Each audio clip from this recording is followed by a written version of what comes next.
Welcome to the Toffee Blues, your source for all things Everton, and welcome to another Opposition View show. We're looking ahead to our EFL Cup away tie against Sheffield Wednesday. And to discuss all things Wednesday, we've got Dan Fudge here, who's kindly joined us from the Wednesday Week podcast. He's going to give us some insight into how things have been going so far this season for Sheffield Wednesday. So without further ado, Dan, as always, we start with how your season's gone so far. You're currently 8th in the Championship. You drew with Fulham yesterday. And of course, you're in the third round of the League Cup ahead of this game with us. So what have you made of your team's performance so far? It's been a mixed bag of a season with the cabbage man himself, Steve Bruce, now referred to as the he who should not be named, went up to Newcastle and left us, he left us high and dry. In the mire, really, yeah? Absolutely. Left us in the mire before the season started. And the mood turned very sour very quickly. Once again, I think for the third or fourth time, the assistant manager, Sheffield Wednesday stalwart himself, Lee Bullen, took over. And we got two very good wins at the start of the season. Since then, there was a couple of poor results and poor performances as well. And then 2 weeks ago, we took on the Evergreen, one of our youngest managers, I think, Gary Monk. And we've had a decent start. We've had a win, and like you said, we had a win at a last gasp 93rd minute draw against Fulham, who should really have beaten us. Fulham are a good side, of course, but have just come out of the Premier League. Sheffield Wednesday's aspiration would surely be to get back into the Premier League. Of course, these are a massive club as far as the second tier is concerned, and many believe you should have been promoted back to the top flight by now, particularly given you've had a few near misses in recent years, 2016, for instance. Is promotion the target once more for this year, just even if you've had a bit of a rough start? Well, there's a lot of fans now who start to come to terms with the fact that where our club sits is a mid-championship team. You're right. We are a huge club. We've got a rich history and all the rest of it. And everybody uses the term massive when they have their pre-match interview, depending on who's managers at the time. And we all think it's hilarious and the like. But after 2016, we felt a little bit like we deserved something. Ironically, it was Steve Bruce who beat us on the day. His name pops up. His name pops up a lot. And then the following year was David Wagner's Huddersfield knocked us out and then went on to get promoted.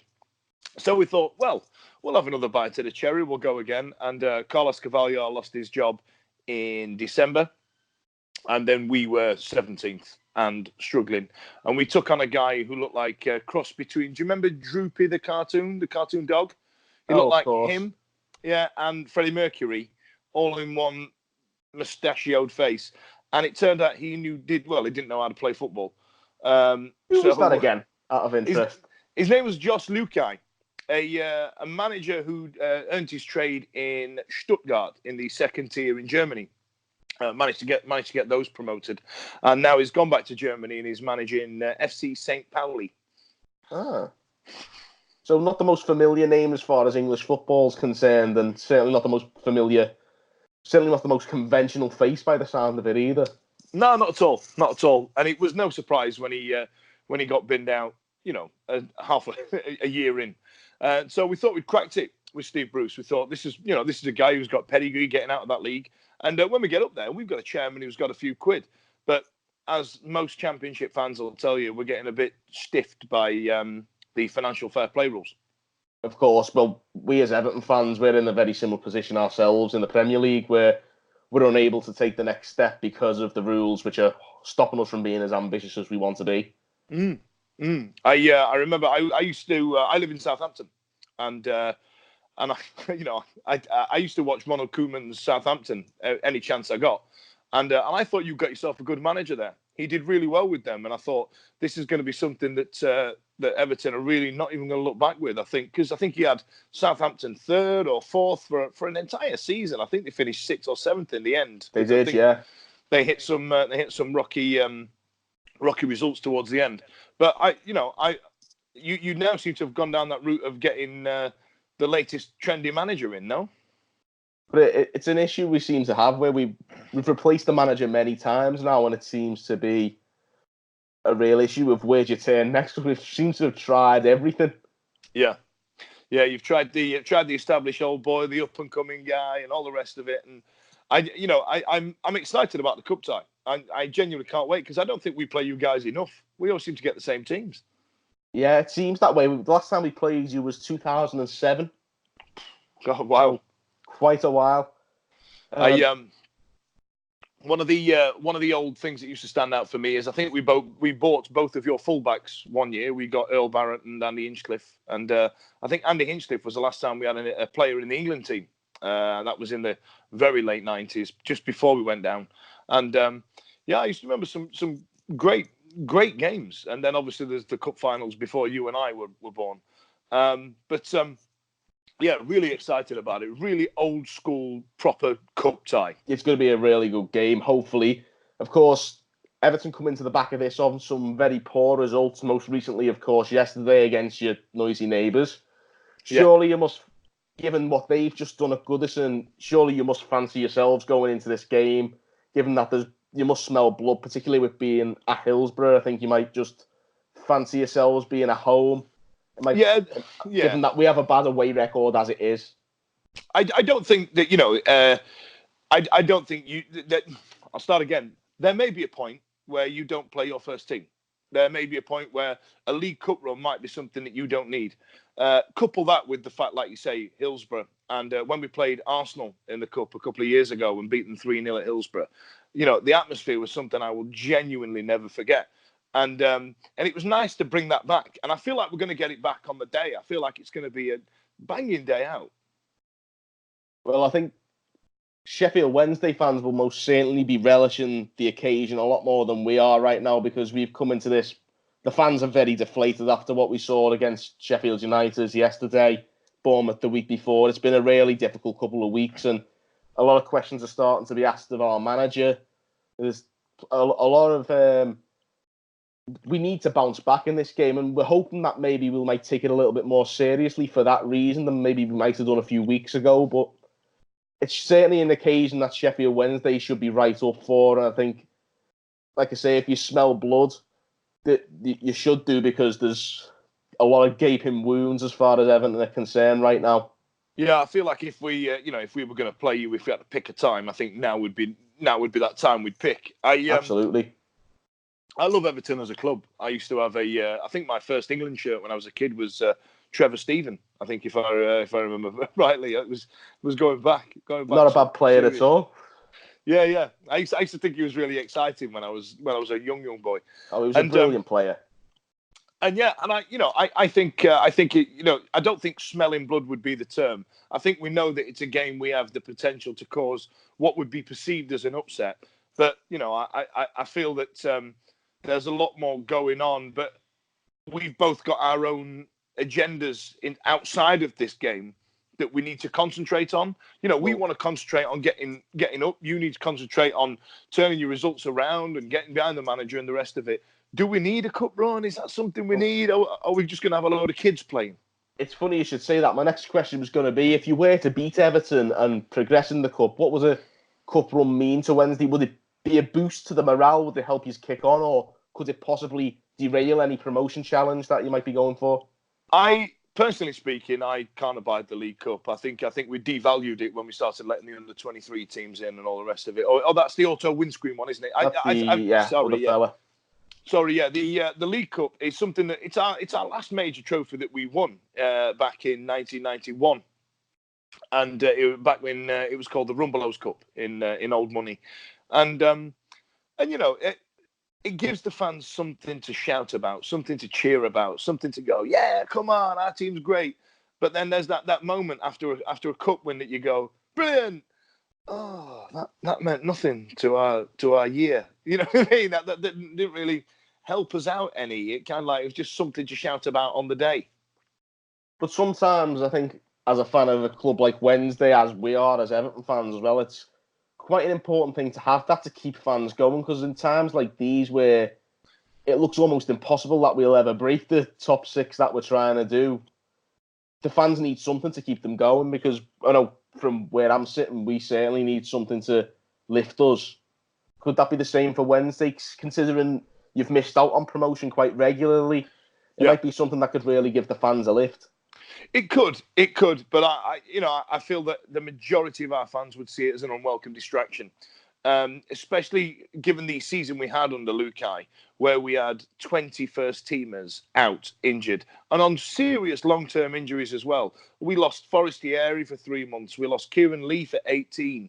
Gary Hooper was out for 16 months back then, and I don't think the last thing we need is more games tiring these players out. I always used to be of the belief that an international break can ruin your momentum. Yeah, you know what I mean? Do you remember when you'd get 3 or 4 wins and then the international break would come around and you'd be like, I don't need 2 weeks off for winning. But then now the game's changed a little bit, and I think fitness comes into it a lot more than what it did, back in the 90s. And I feel I'd rather have rested players so we can have a pop at teams like your Fulhams to really turn up to this promotion party, if we can get any. And do you reckon that you can muscle in on that promotion party?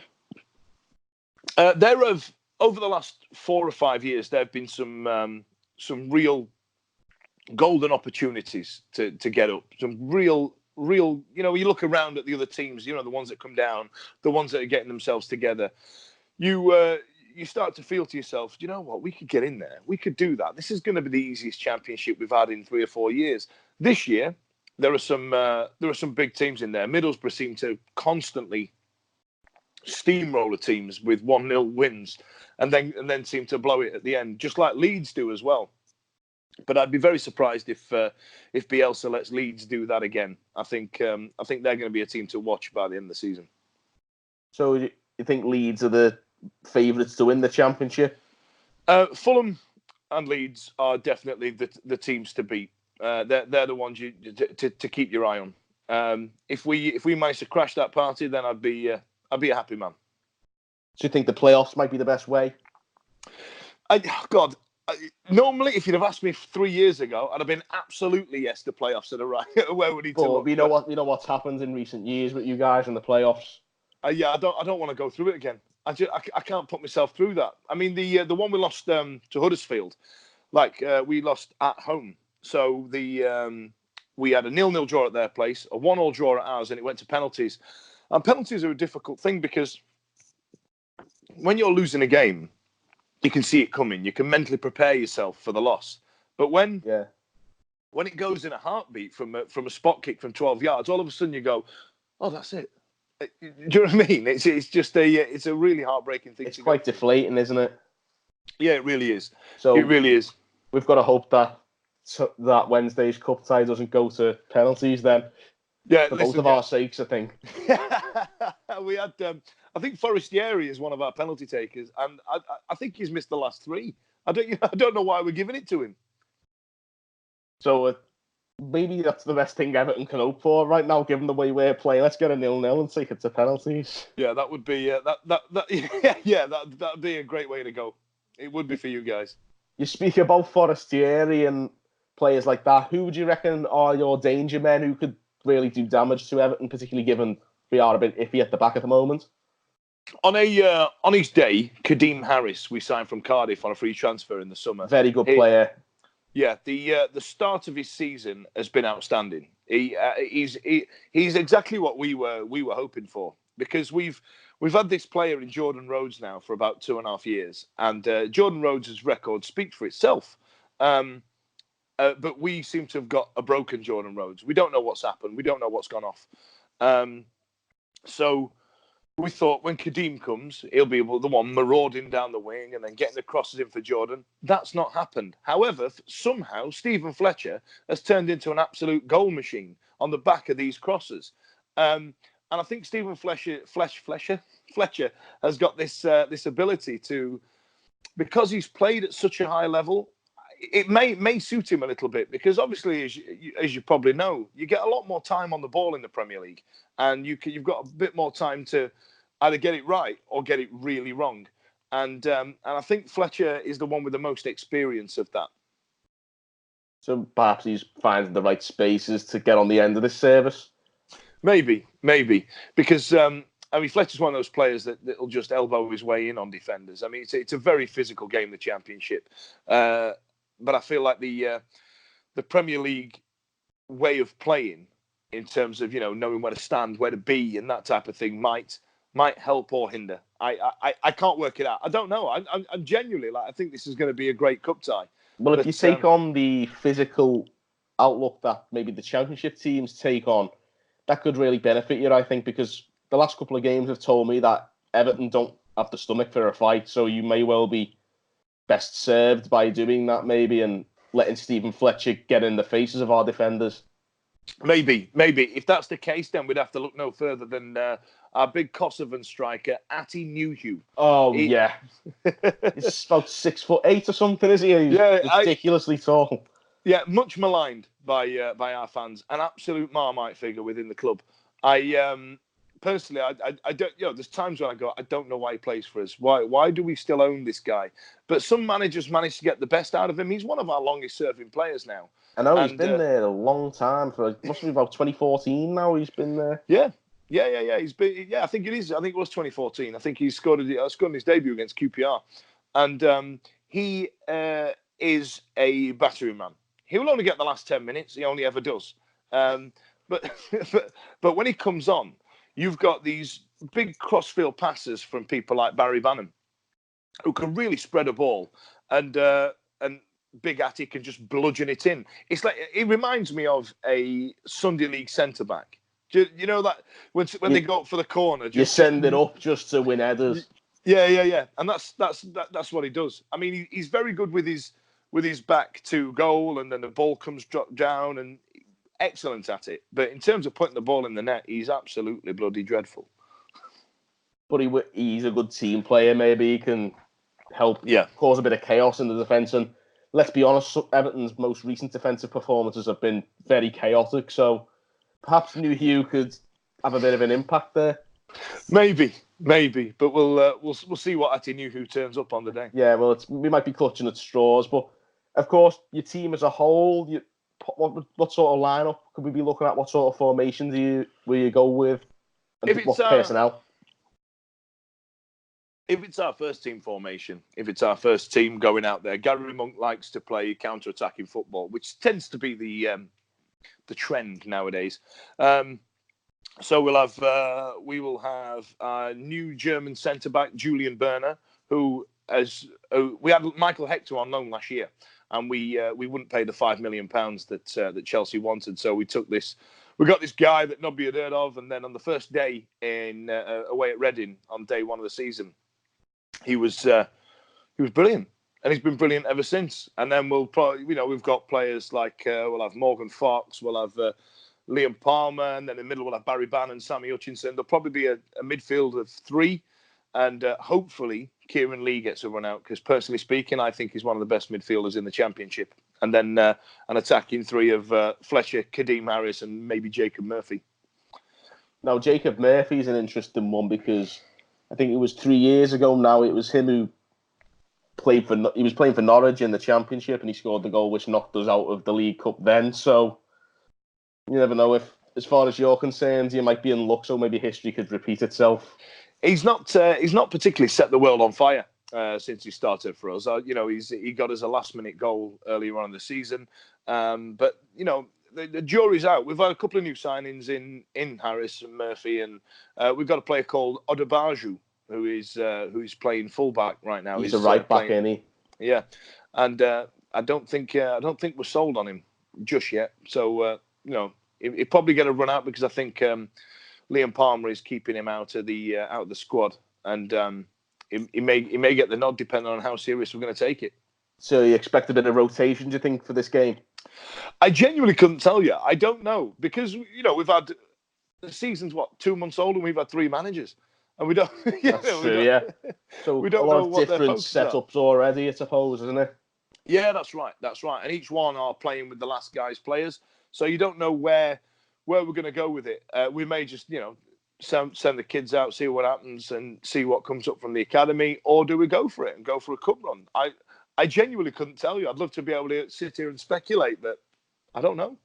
Equally, I can't tell you exactly what I can't tell you exactly what team we're going to put out at this stage because, a couple of weeks ago might have been a case of put the kids out or something like that. But certainly now we've got to take this seriously. Silva needs to take it seriously if he wants to keep his job. I think at this stage it's quite a lot of pressure on this game, more than we would have liked. Yeah, we've got a bit of a new manager bound. So yeah, the pressure's off Gary Monk completely. If he loses, we go, we'll concentrate on the league. But I think you're right. I think Silva might need something to get the fans on behind him and, play some free-flowing, attacking football where, if you spank us 3-0, even if it's our kids, then that will give you something to cheer about, no? Yeah, absolutely. But it's hard to see where it's going to come from at this stage. So who should we be looking for? Who should we be looking out for? Let's say you're going to play your first team. Who should I be keeping an eye out? It's hard to say at this stage because after what I saw the other day, I can't think of anybody who will actually be a threat to even the Championship side. Well, I did watch the Lincoln game. They've clearly got a bounce around them. I saw Lincoln a few times down at Eastleigh FC the other year when they were in the Vanarama League, and they seem to be having a great time. And for them, it was a day out. Do you know what I mean? It was just just a day out for them. And could they cause an upset? They didn't in the end, obviously. But I found that game interesting to watch. Do you reckon there was a sense of the occasion got to some of the players to be so close to having a cup upset like that? The occasion got to Everton players or Lincoln players? Maybe the Everton players. Did they not expect what that would be, or is it just a case of a big team going to a tiny ground and going, I don't know what this is, because we did that at Dagenham and Redbridge and got embarrassed. It's hard to tell really, but I do, like I said before, I think our players don't like it up them. To be quite honest with you, I don't think we've got some quite exotic players and some players who like to strut around the pitch, and we've been going into a lot of games against, without being disrespectful, lesser opposition, and going into it thinking we only have to turn up to win. And that's why we've been losing games. I think there's a bit of a lazy mentality at the club at the moment. It's a bit concerning, to be quite honest with you. So what about Silva then? Do you think? Obviously, like you've alluded to before, you think Silva needs this game. How long are the Blue Half of Liverpool gonna remain behind him, or has he lost the fans already? It's hard to tell. I think this, like I say, you're saying that there's not much riding on it for Wednesday, but for us, I think the knives are out for him if we get knocked out the cup in midweek. If we win, I think he gets time. But if we're out the cup, obviously Everton's big thing, we want to finish in the top 6, but we want to win a trophy. If we get knocked out of the cup in only our second game, and we're struggling in the league, the knives will be right out on Marco Silva, and I think he'll be sacked during the next international break if we get knocked out of this cup.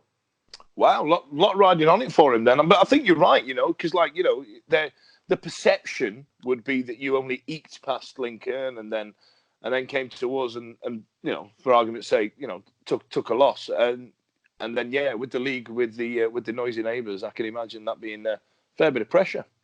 There's plenty of pressure, I think, and I think obviously the defeats against Sheffield United and Bournemouth were both really disappointing. The performance as much as the defeat, but a cup run could salvage what's left of his Everton career, if you like, and if we win in the cup and we go on a cup run, I think the fans will get back behind Marco Silva, but it's very, very precarious right now. This game could define Marco Silva's Everton career. That's how big it could be for us on Wednesday. God, I didn't know we had that in our hands. Yeah, so you never know. It's sort of like a Caesarian Colosseum. It's like, where do you go, up, down? What is Everton's fate? It's up to you guys. Yeah, God. All right. Well, I don't like seeing any manager lose his job, but if it means a cup run for us, up the Wendy. Very well. So, your prediction for the game?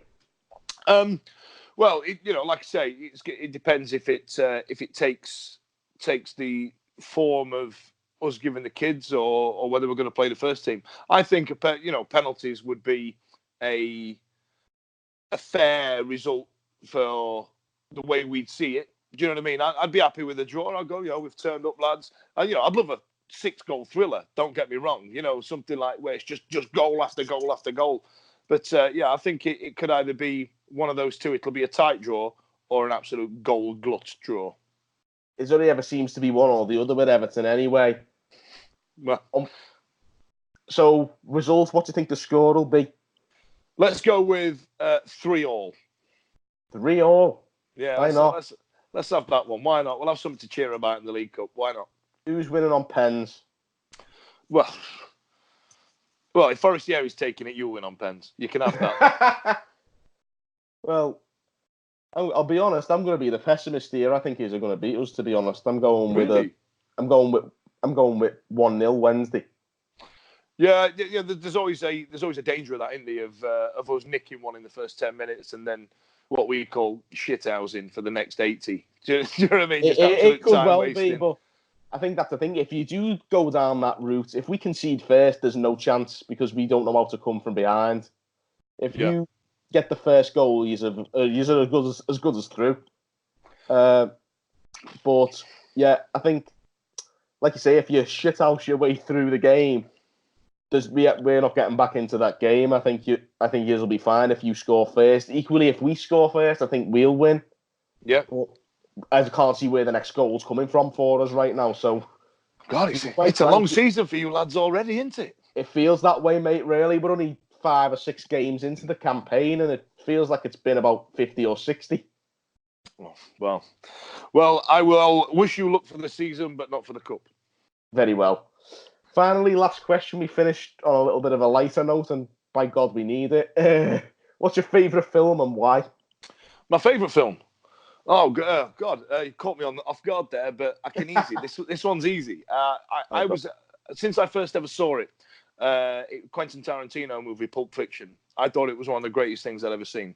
And the reason being is that you've got these two guys who speak. It's a dialogue.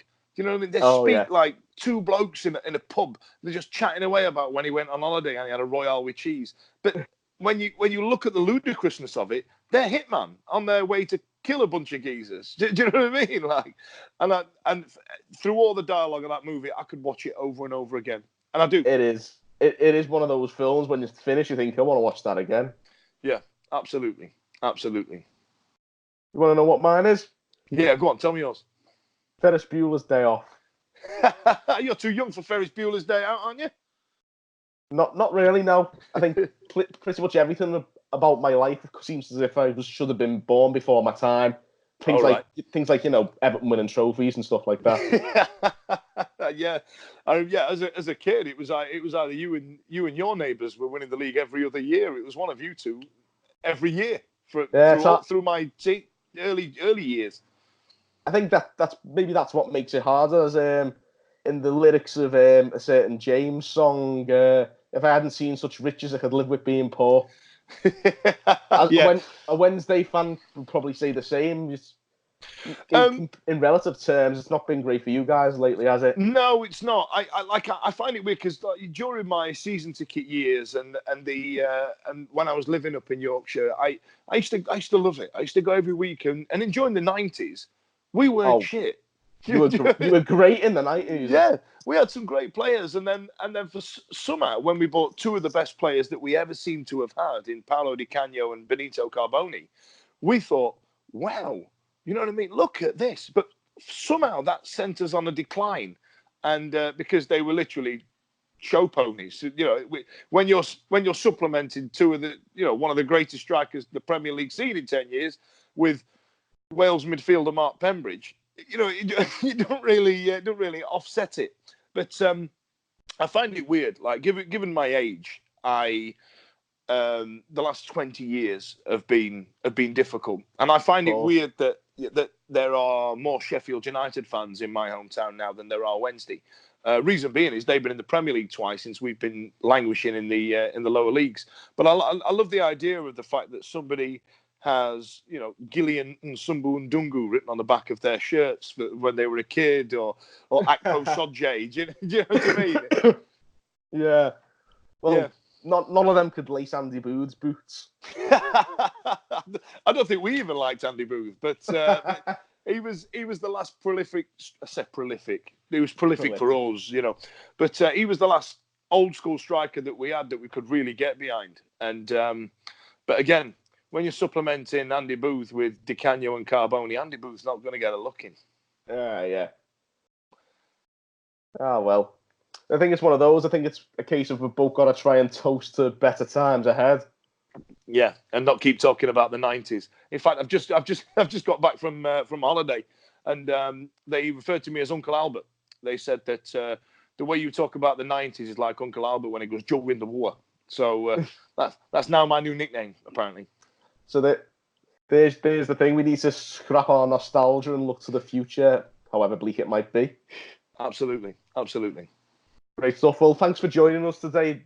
It's been fantastic speaking to you and getting to know you about Sheffield Wednesday, and you've got plenty of knowledge as well. It's been a really enjoyable conversation. So thanks to Dan Fudge for joining us on the show. Of course, we've got Sheffield Wednesday coming up next away in the EFL Cup or the Carabao Cup, whatever you want to call it. So there's plenty more content going to be coming your way in the build-up to that, and of course, reactions after that game. God knows what's going to happen. So be sure to tune into that, like, comment, and subscribe as always. And thank you guys for watching on the Toffee Blues.